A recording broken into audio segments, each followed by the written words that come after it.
Welcome to episode number 21 of the Mastering Marriage podcast, where our goal is to strengthen, unite, and restore your marriage.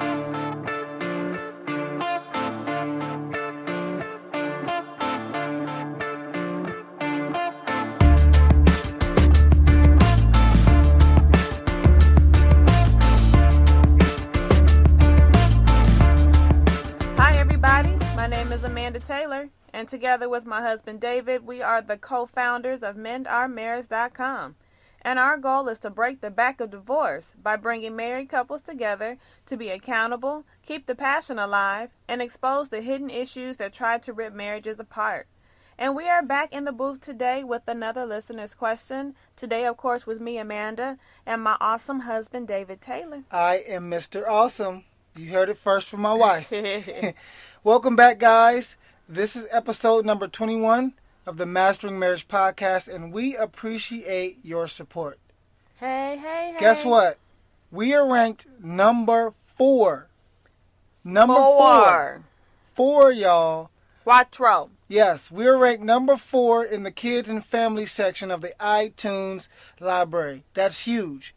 Yes, I was expecting, I wasn't expecting to get there this soon, but we are here. We are here, and we're going to get to number 1 soon. I want to get to number 1 actually by the end of this week. What you think, baby? I think we can do it. Well, with your help, with your support, we may just make that happen by the end of this week. But That's anyway, right. We need more reviews, We do. guys. Yeah, we do. And we'll get to that later. But I just want to say this podcast is brought to you on behalf of mendourmarriage.com. And we are only a few weeks away from rolling out the new membership features. We're going to be changing some things around, and we have some surprises. My lovely wife, has her very first book that she's going to be publishing. Yes, I will. This book is actually an interactive ebook. Yes. So it's not a book that you just read and flip pages. It's an actual book that you click on links, you watch videos, you listen to. It's a book, but it's interactive. Yeah, we that new. That new. We on the cutting edge. So just be on the lookout for that. It's going down, and it's actually going to be for. Should I tell who it's for, or should I wait? We'll wait. We'll wait. Okay, because I'm hyped. I'm a little hyped, but we'll wait. So, but anyway. We got a listener submitted question that Mandy's going to read, and then we will provide you with some very valuable insights. So go ahead, Mandy. Go ahead and read. Okay. So this listener wrote in, I need advice and I don't know what to do. My husband and I have been married for a little over a year. Since we have been married, he has found comfort in talking to other women, mainly some of his ex-girlfriends. I don't know what to do. When I ask him about it, he lies to my face when I know the truth. We argue so much and it's kind of irritating. We barely talk to each other, and when we do, it's talking out of content. I feel as if we got married too early and he wants out. Okay, so you got the gist of that question. Let's dive in. First, I want to give some background information as to why this may be going on before we give the 4 steps. Okay, we have 4 steps for you, but I want to give some background information because this question, at the heart of this question, is not about him talking to other women. Right. It's about communication issues. And actually, believe it or not, I know you guys are newlyweds, but this situation in terms of having communication issues, it's a very common struggle. Right, for newlyweds for most and marriages. seasoned Yes. couples. As a matter of fact, after surveying over 100 married couples a while ago, we found that communication is the number 1 marital concern. Right. It ranked above infidelity, finances, kids. It was all about communication. Which was surprising. Yeah, exactly. And so just know that you are not alone. Okay. So before we go, we give you some tips on how to improve the communication between you and your husband. Let me share with you one of the main reasons why he may be confiding in other women. Now hear me, okay? Before you think that I'm supporting this, I am absolutely not advocating that it's okay for a husband to speak to other women. That's right. Okay, I'm not advocating for that. I just want to give you some information as to why this may be the case. And also, we've seen it the other way around. We've seen wives do the same thing. Right. You know, so confiding, it's not gender specific. It's not gender specific. Okay, so just kind of separate yourself from the emotional brunt of that and just hear what I have to say. So, because again, we're not condoning inappropriate and unhealthy boundaries within the marriage. So having said that, just know that he's going to have to shut that down. He's going to have to stop ASAP, like yesterday. Right. Like we can't go any further if he's still keeping that door open. So we got to stop that, okay? But the main reason why he confides in women is because it is actually safer and less stressful to communicate with another woman than it is to communicate with you, his wife. And you know, I understand because...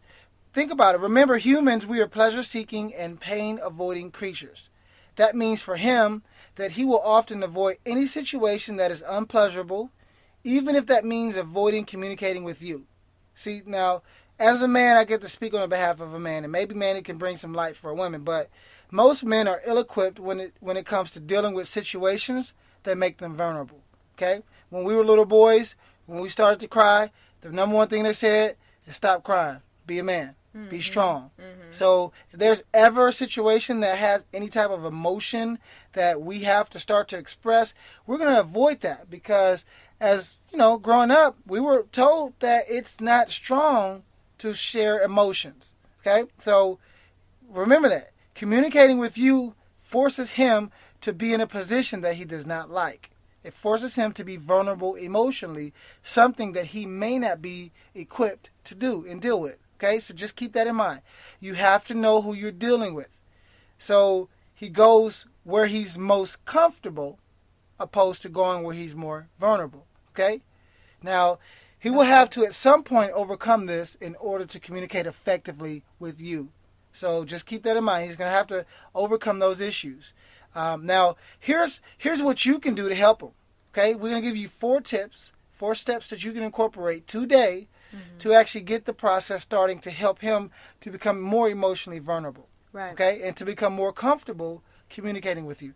Now, before we give you those tips, also know that you're going to have to look at yourself in the mirror. You're going to have to ask the question, what am I doing or what am I contributing to his desire to go somewhere else? Right. Okay? Because you guys are early in the marriage, so this should not be happening right now. Right. So, and is there something that is no longer going on that you all were doing in order to catch each other before you got married? And that is often the case. That is probably the case. So let's talk about these 4 steps. We'll call this the 2-week jump start. Okay, so we're going to give you a 2-week jump start to getting the communication back in a healthy manner.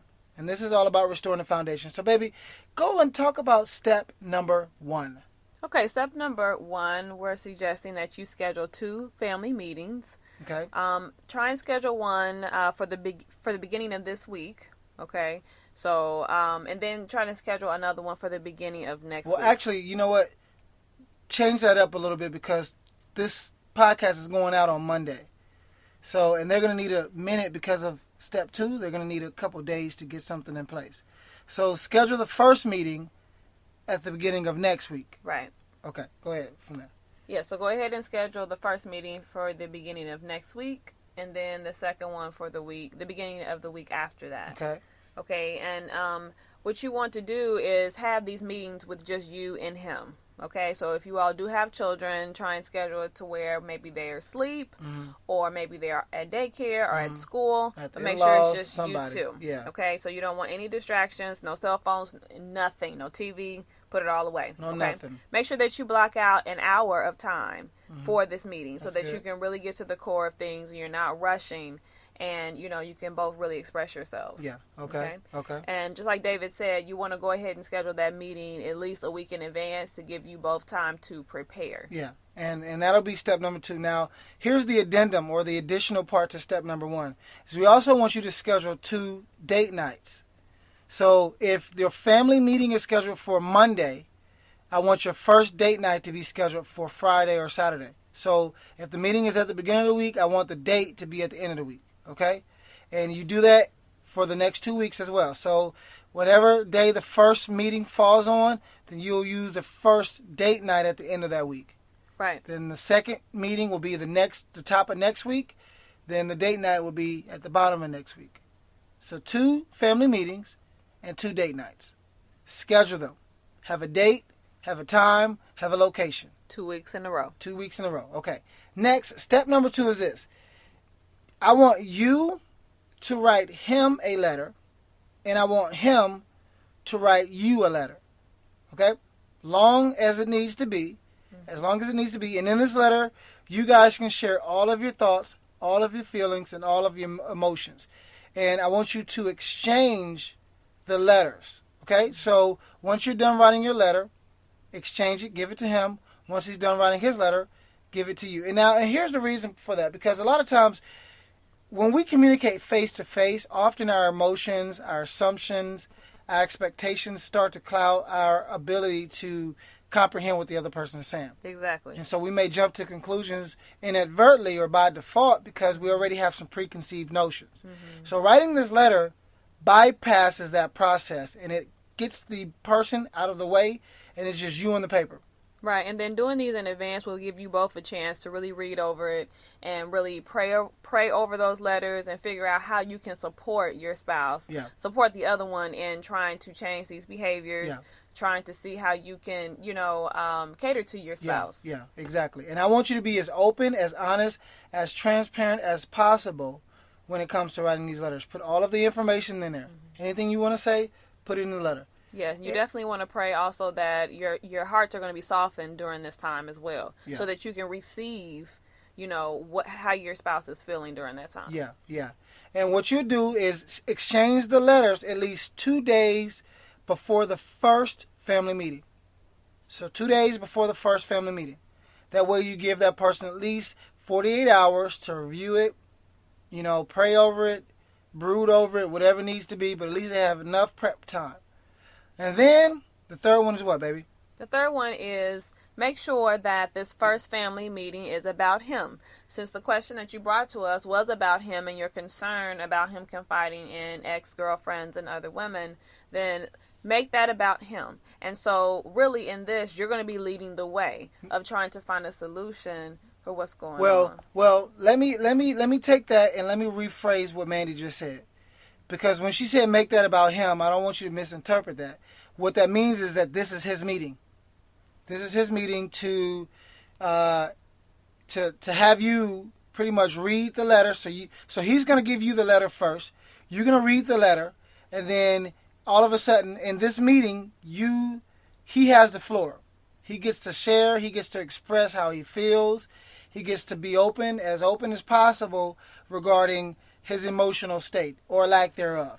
And all you are going to be doing, your only responsibility is to listen intently, which means listen on purpose, and ask open-ended questions.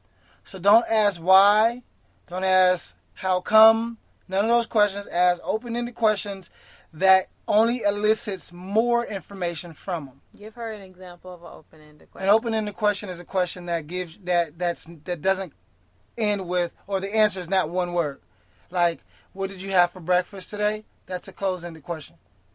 But if I ask, how did you enjoy your breakfast today? That's an open-ended question. Because you get to now freestyle and give me, more than just a one-word answer or one-sentence answer. And so make sure that you're asking open-ended questions that is eliciting more information. Your job is to become the detective of this meeting. So you're going to get a bunch of information. Take notes if you need to. But this is your job to listen and to ask good questions that get you more information. But this is his meeting. This is where he gets to talk about the letter. He gets to tell you why he wrote what he wrote in the letter. Okay? Does that make sense? Oh, well, I'm asking you like you. But, man, you got anything else you want to add to that real fast? No, I think you pretty much covered it, David. Okay, and then step number 4 is just repeat the process for you the following week. Okay? When it's your turn to go, this is where you get to, this is where you get to have the floor. And he gets to read your letter. And if he has it, he'll get to ask any questions about the letter. Because remember, the first meeting is he gets the floor. You get to ask questions about the letter to him, but they have to be open-ended questions. Like, what did you mean when you wrote X, Y, and Z? Not why are you still talking to her? Okay, Right. none of those. Right. But what is it? Or you can, instead of asking that, you can ask, what am I doing that's causing you not to confide in me? Mm-hmm. See, that's an open-ended question.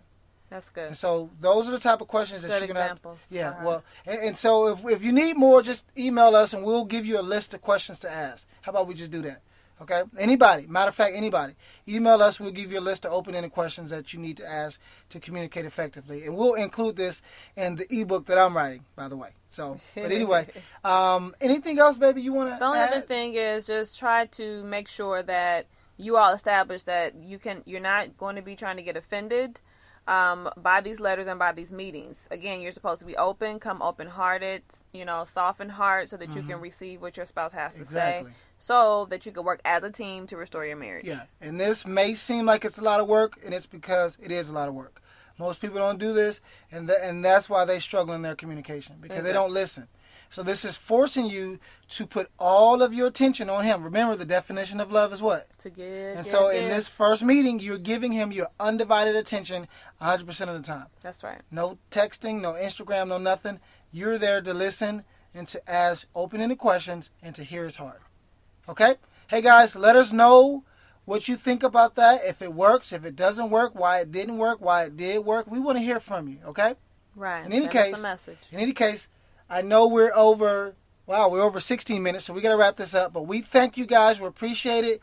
Leave your comments and ratings and reviews in iTunes, and we're going to hit the #1 spot, guys. Okay? Yeah. We out, y'all. Deuces. Deuces.